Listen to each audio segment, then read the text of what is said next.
তিনি প্রশ্ন করেছেন মাযহাব মানাটা কি ওয়াজিব এই বিষয়ে। উনি একটা প্রশ্ন করেছেন যে প্রশ্নটার ব্যাপারে ওলামা ইকরামদের মধ্যে মতবিরোধ রয়েছে আর কি।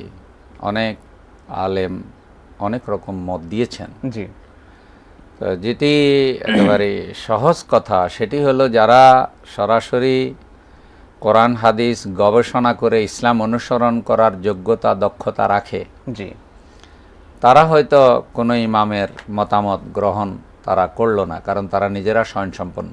জি, কিন্তু বলতে পারি যে এ ধরনের স্বয়ংসম্পন্ন আলেম বাংলাদেশে এবং বিশ্বে এখন আর নেই নেই। বললে চলে। জি, অতএব যারা কোরআন সুন্নাহ গবেষণা করে সরাসরি জীবনের সমস্যার সমাধানগুলো কোরআন সুন্নাহ থেকে নিতে পারে না, তারা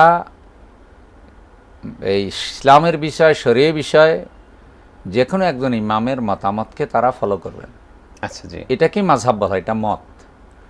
এখন যিনি প্রশ্ন করেছেন তিনি যদি মনে করেন যে আমি কোরআন হাদিসের এত বড় পণ্ডিত যে আমার আর কারো মতামত অনুসরণ করার দরকার নেই, আমি কোরআন পড়বো, হাদিস পড়বো, আর আমি সেখান থেকে নিজেই ফয়সালা কোরআন সুন্নাহর আলোকে গবেষণা করে বের করতে পারবো। কারণ জীবনের সব কিছু আপনি কোরআন হাদিসে ডাইরেক্ট পাবেন না। জি, আপনাকে কোরআন হাদিসের আলোকে গবেষণাও করতে হবে, করে বের করতে হবে। অনেক কিছুই আপনি কোরআন হাদিসে ডাইরেক্ট পাবেন না। তো সেই গবেষণা করার যোগ্যতা যদি ওনার থাকে এবং সেটা যদি ইমাম আবু হানিফা রাহিমাহুল্লাহ, ইমাম শাফি রাহিমাহুল্লাহ, সালফে সালিহিন এদের মতো হয় বা এদের থেকেও এক্সপার্ট আল্লাহ দিলে হতেও পারে, তাহলে তিনি কারো অনুসরণ করবেন না। জি, কিন্তু একথা বলা যায় আমাদের দেশে এখন যত জনগণ আছে তাদের সকলকেই কারো না কারো মতামত অনুসরণ করা উচিত, যেটা এখন হচ্ছে।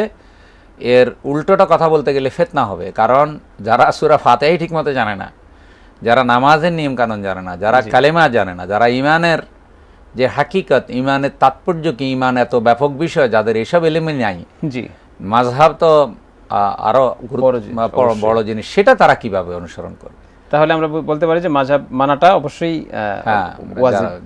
ওয়াজিবের মধ্যে পড়ে। কর্তব্য যারা নিজেরা পারে না বা গবেষণা করতে পারে না তাদের জন্য অবশ্যই এটা করতে অবশ্যই করতে।